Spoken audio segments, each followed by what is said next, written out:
Hey everybody, my name's Dave and welcome to my channel. Today I'm going to talk about these swiveling speaker mounts that I've been working on. It's a project I've been wanting to do for a while for my music room, so if I'm at my workstation mixing a song or if I'm across the room practicing a part, I can turn the speakers to wherever I want them. So this is what I came up with. It's basically made of cast iron pipe, a Lazy Susan swivel mount, piece of wood. In my case, I'm mounting to brick, so I had to use the appropriate fasteners for mounting to the brick wall. And I'll provide a parts list for anybody who's interested in doing something along these lines.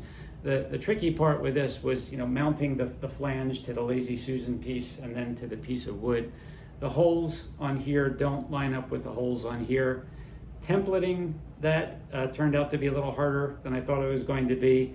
I don't have a drill press, so if you've ever tried to drill metal by hand and you've experienced how the drill bit will kind of wander across the metal a little bit, that made it tricky. So I learned some things from doing the first one that will make it a little bit easier, hopefully, to make the second one, and that's what I'm going to show you. So I've laid out all the parts and pieces that I'm going to be using, and I'll put more information on everything here in the video description as well. So we've got the cast iron piece that we looked at a moment ago. Got the various fasteners and bits that I'm going to be using. So these machine bolts are metric, they're M3, 25mm lengths and 8mm lengths. And you can buy those in kits like this, nothing special. And they usually come with some kind of a label just to keep all the parts straight. So that includes the bolts, the nuts, and then regular washers and some locking washers. I've got a 9/64 metal cutting bit. I don't have any metric bits. 9/64 is a little bigger than the opening needs to be, but that allows me some adjustability. I've got a countersinking bit for wood. I'll explain that later. Obviously a pencil for doing the templates, and then the silver marker for marking on the black metal really came in handy. A regular Sharpie is almost impossible to see. These anchors are for brick or masonry, and I've got a 5/16 masonry bit there. And then I have my Lazy Susan piece here. And then you'll just need some 3/4 inch wood or whatever wood you choose to use to set the speaker on. So again, the reason I had to drill new holes, and you can see pretty clearly here, the holes on the Lazy Susan and the mounting flange aren't going to line up with each other. If I lay them on top of each other, it becomes even more apparent. You can see that they actually go past the edge of the mounting flange. So I tried making a template where I overlaid the flange and the Lazy Susan on the same template. The holes with the X's are the original holes that are there. The ones in black are where I chose to put new hole locations. I tried to drill them all and then marry it up, and they just didn't quite line up. You can see the original one that I drilled. Some of the new holes actually go into this little ridge where it curves over. On this side where I made an attempt, you can see how badly it wandered there. So I took a different approach, and that's what I'm going to show you next. So I've placed the Lazy Susan over the flange, and what I did off camera, just because I don't have a good way to mount this to my tripod to get this view, you can see the silver mark I put there where I want the new hole on the Lazy Susan swivel. So next step is I'm going to go drill that first hole. Okay, so the first thing I'm going to do before I drill the hole is secure this piece to my work surface so it doesn't move around on me.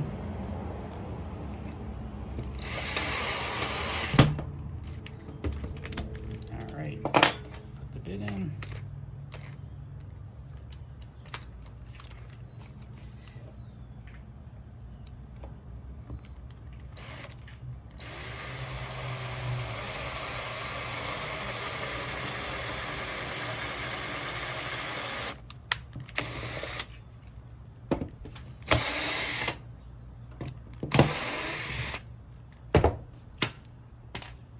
All right, so we've got our first hole drilled. It's that one on the bottom there. All right, so again, you can see the new hole that I just drilled there. So what I'm going to do now is make a template, a little bit different from the first one that I showed you that didn't go so well. So I'm just going to lay that on there, take my Sharpie,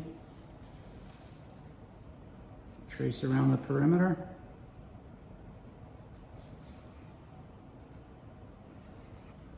And then I'm going to twist that so I can see the new hole that I drilled. And I'm going to mark that hole location. All right, now this next step is where I think I helped myself to ensure they were at the same location at each corner. So I pick that up, turn it, make sure everything is lined up, mark the hole location again, make sure you're picking up the new one, obviously. And you're basically just repeating that until you've gone all the way around. One more to go.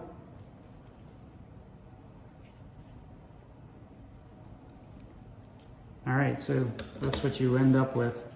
And all those holes will be at the same spot. And again, knowing I'm using a Sharpie and paper and this isn't perfect, that's why I've chosen to drill the holes slightly bigger than they need to be. And that gives me a little wiggle room for anything that's not quite right. Okay, so a couple things I'm going to do next. One is to drill holes in my template where I put the marker lines.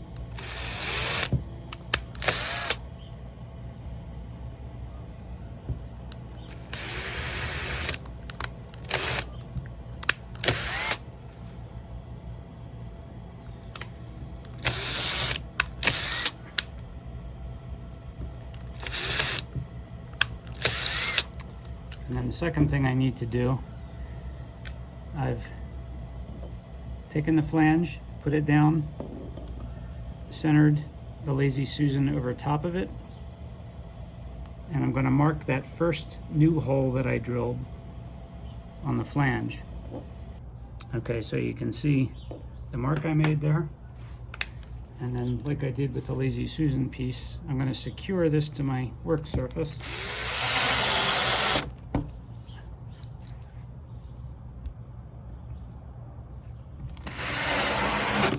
And now I'm going to drill out that first hole that I marked on the flange.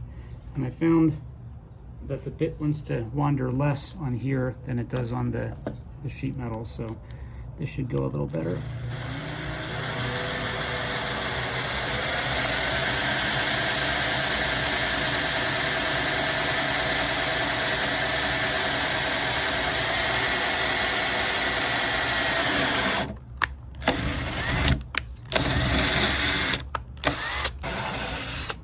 Take that off.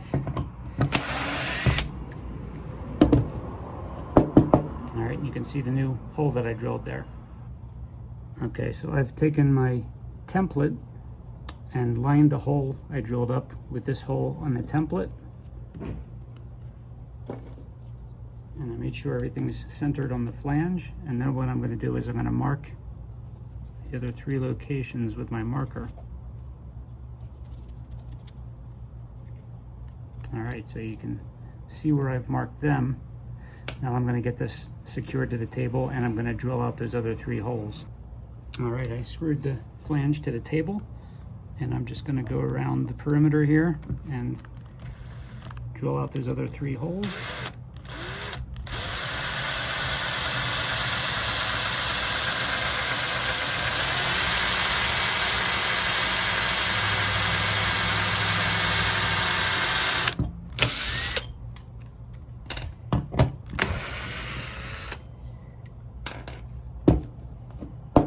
Alright, so you can see I've got those other holes drilled out, and now I'll show you the next step.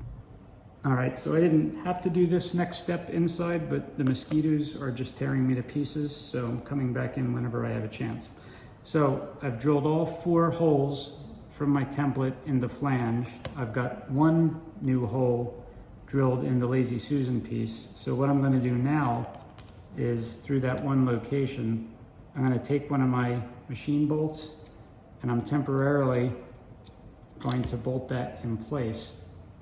And what that's going to do is it's going to ensure, as I drill the other holes, that they end up exactly where I want them and that nothing moves. And the reason for that is I'm going to use my mounting flange as a guide for drilling the rest of the holes. So it requires that I've only got this 1 spot. It requires that I eyeball centering this over the Lazy Susan, but that worked for me pretty well last time and I don't see why it wouldn't this time. So I'm going to go back outside, drill the next hole, I'm going to bolt that one in place, and then with those two places where it's pinned down, it'll make the other ones very easy. Okay, so I've secured the Lazy Susan to the table with a couple of wood screws, and then I've centered my flange.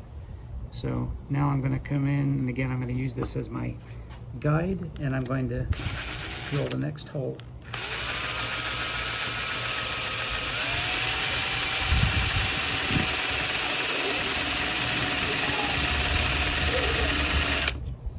All right, so now I'm gonna take this back off for a second, and I'm gonna attach another machine screw through there. All right, so you can see I've got two machine bolts through there now, and I'm in the process of re-securing this to the table. With this flange in place, you have to sometimes put these screws in at an angle.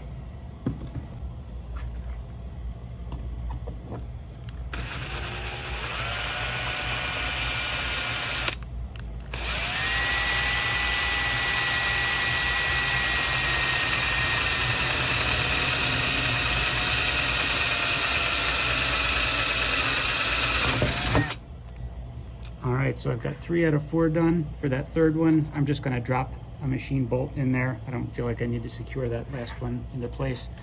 And I'm gonna go ahead and drill the last hole. All right, so what I've done here is I've gotten all 4 holes drilled in the flange and the Lazy Susan piece. So what I'm gonna do is take an 8mm long M3 metric machine bolt, put it through the face of the flange, put it through one of the new holes. It doesn't matter which one because they should all marry up now. I've got these little locking washers and the nut. And this is the hard part, unless you've got really, really tiny fingers, is to get those started. And then what I do is I use one of these kits that you use for repairing glasses.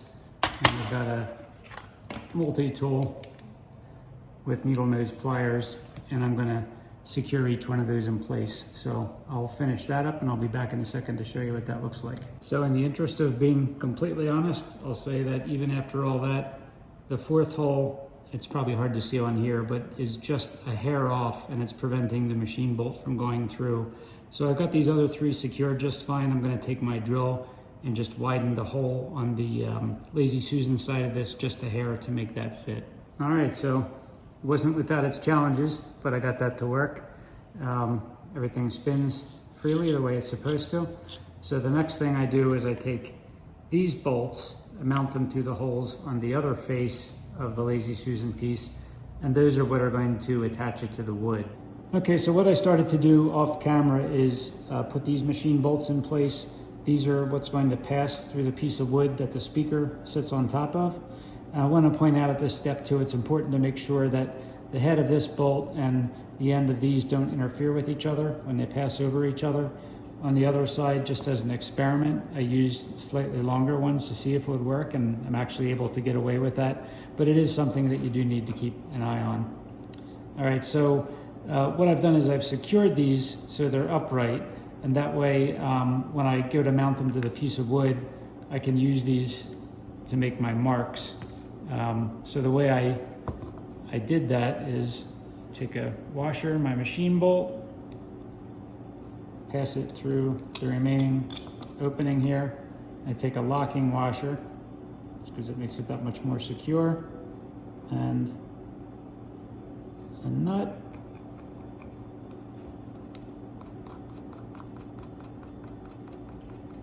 And I'll tighten that down with my screwdriver and pliers. And then I always just put the rest of my pieces in place so I don't lose track of them. But again, when I have, this isn't the piece of wood I'm using, but when I cut that piece of wood in a few minutes, what I'll do is I'll flip this over, and where I want my hole locations, I can then mark them. And by making these rigid, it's just a lot easier to push that through the holes when they're done. And then I secure it on the other side with a nut and washer. Okay, so where we are at this point is we've got this piece. I can go ahead and screw that flange onto there. All right, and you can see that that will spin freely.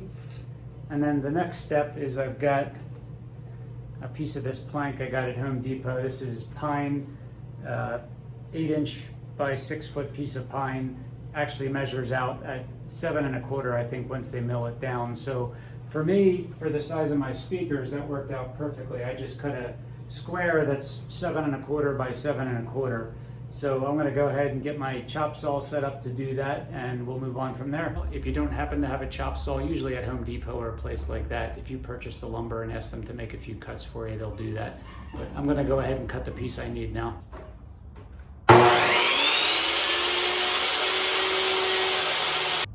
Okay, so I've got a piece that's 7 1/4 by 7 1/4, and what I'm going to do now is I'm going to take a straight edge and I'm going to draw an X across this piece, and then I'll show you why I'm doing that.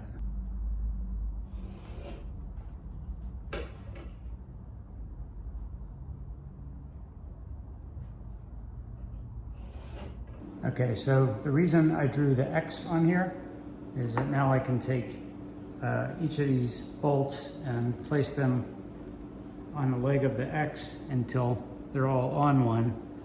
And that allows me to perfectly center the location of this piece on the wood. So I'm going to go ahead and mark each of these.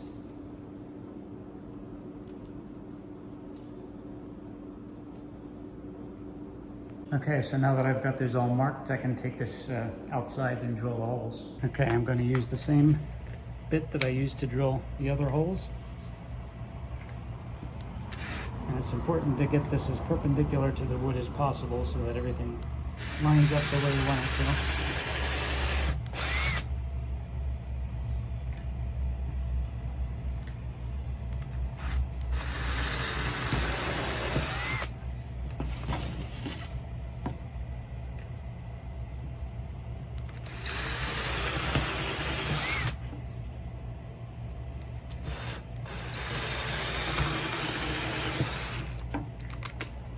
And then what I'm going to do with this countersink bit is I'm going to widen the holes on both sides, and that will allow the nuts on the machine bolts to recess into the wood a little bit.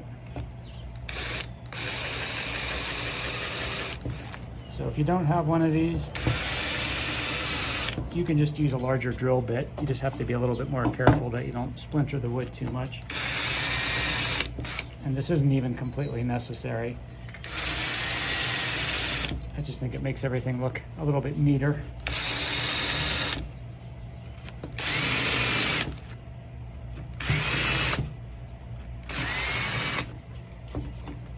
Same thing on the other side.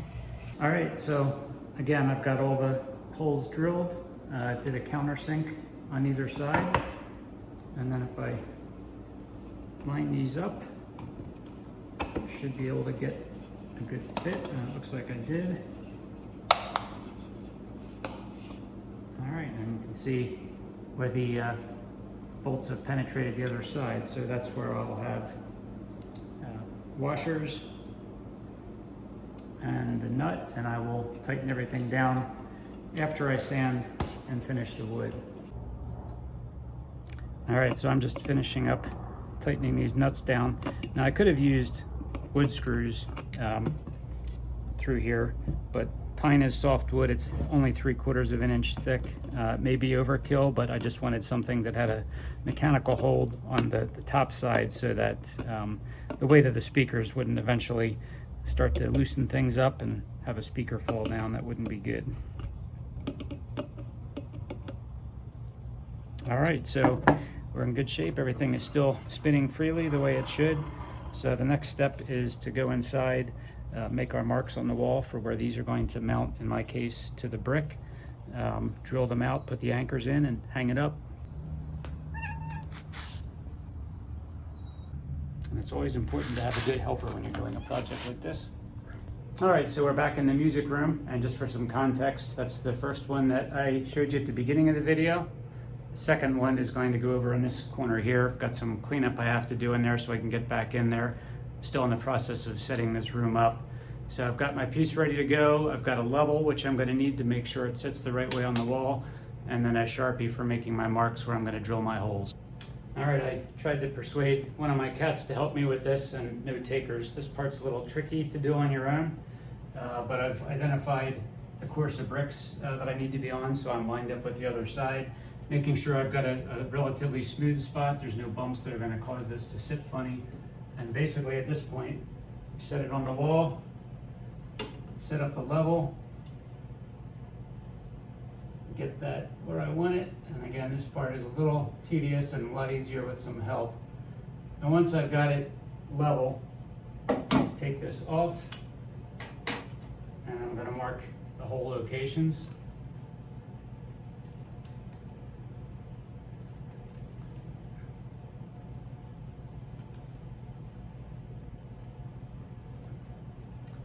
All right, I think you can probably see that on the camera, but got my 4 holes located there, and I'm going to get set up to drill them out.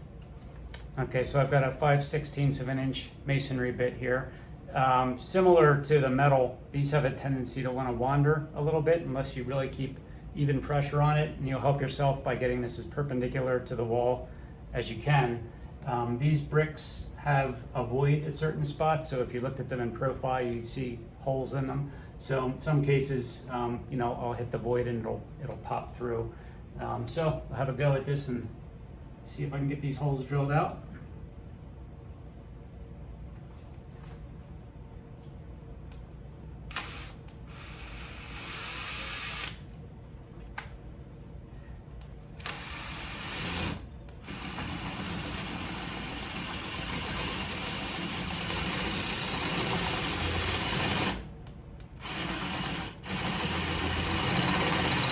All right, so I've got all 4 holes drilled.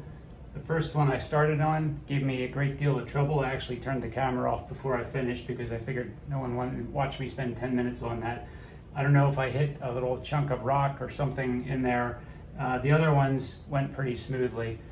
So at this point, I'm just going to put the anchors in.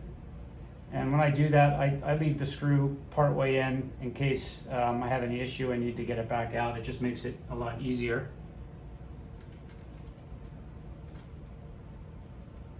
All right, so just test fit each of these.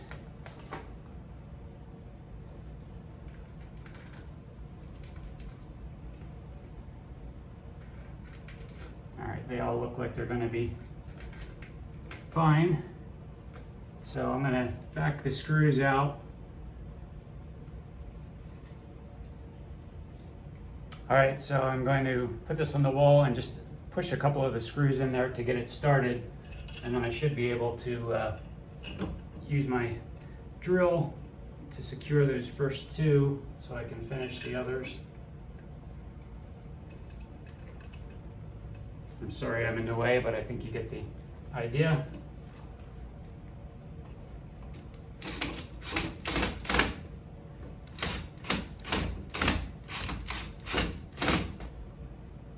All right, so tack the first one into place.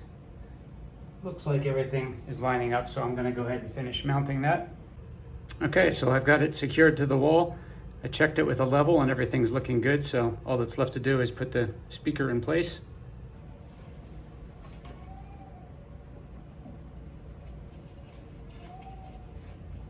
All right, get that centered on there, and it wouldn't be complete without my weeping angel from Doctor Who. All right, and then I can just, just like the other side of the room, I can swivel that whichever way I want it. I want to re-emphasize something I pointed out through a subtitle earlier, and that was to make sure all of these joints are as tight as possible before this goes on the wall. The reason is, and I think you can see at this stage, if any of these are loose, at some point the whole thing's just going to flop over sideways and you're going to lose your speaker. All right, so for anybody who wants to do something similar, I hope that was helpful, and I'm certainly open to constructive criticism if there's something that you think I could have done better. Thank you for watching, and we'll see you next time.